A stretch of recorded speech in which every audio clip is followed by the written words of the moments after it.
friends, welcome back to my kitchen / dining room. I'm coming to you today not with a cooking video, but maybe a video that will still be helpful if you're like me and you inherited a secondhand Kitchenaid. I got this one from my best friend and it's fantastic. I wanted one for a really long time, but I just couldn't convince myself to buy one brand new. And the secondhand ones are just as good. But this one did come with a problem. And from what I understand, this is a pretty common problem. When I would use it to make bread, which is my primary use for it, the head of the mixer would shake up and down. And in some of my bread videos, you can see me kind of holding it down because as the dough would thicken up, the mixer would shake really violently, actually. And it took me a really long time. I thought I was going to have to pay somebody to fix it because I couldn't figure out, tweak it, look online, YouTube, Google. I could not figure out what was wrong with this thing. And then finally figured it out. Now, it's not shaking as badly as it used to because I did fix it. And then I broke it again so that I could show you how to fix it in case your Kitchenaid is doing the same thing.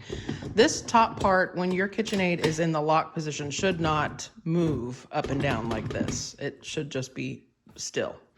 So, and I'll pull this forward a little bit so hopefully you can see it. The only thing that you need to fix this is just a flathead screwdriver. And don't make fun of my screwdriver, it's really old, but it still works. So if you look here in the back, take the bowl out so you can see. There's a little screw back here at the very back of the mixer in the neck. So all you're going to do is take your flathead screwdriver, and if this is in your way, you can kind of just turn it a little bit. Take your flathead screwdriver and you're going to turn it to the right and tighten it just a little bit, okay? Like not even a half a turn. And then you're going to lock it, check it and see if it still wiggles. Tighten it just a little bit more. And we're going to rinse and repeat that same process until our mixer doesn't wiggle anymore. I was a little astounded when I found out how easy it is to actually fix that. I was so sure I was going to have to pay all kinds of money to have a professional repair my mixer.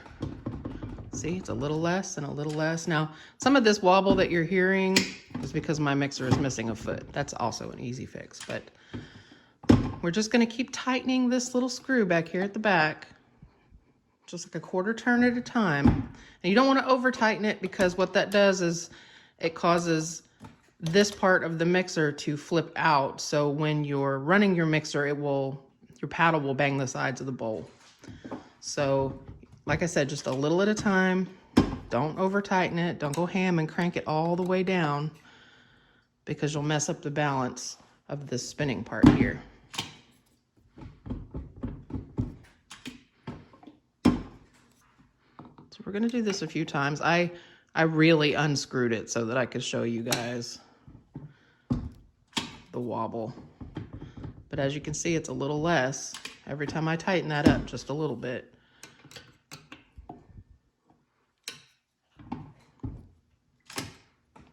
Now it's not doing it at all. All fixed. So now when I run my mixer and I'm baking bread or something with, a thicker consistency, I don't have to sit there and, wrestle with my mixer the entire video. So I don't know if this is helpful to anybody. I hope that it is. I wish I had been able to find this information sooner. I would have gotten a lot more enjoyment out of my big batch bread baking days. So let me know if you have a wobbly mixer and if you use this to fix it. Let me know if it worked for you. Just a disclaimer though, I am not a repairman. It worked for me. Your mixer may have a different problem, but if the top of your mixer is wobbly, I really hope that this helps you resolve that and you don't have to pay somebody to fix your mixer. So thanks for joining me in my kitchen / dining room for a different kind of video today. And as always, you guys, I will see you next week.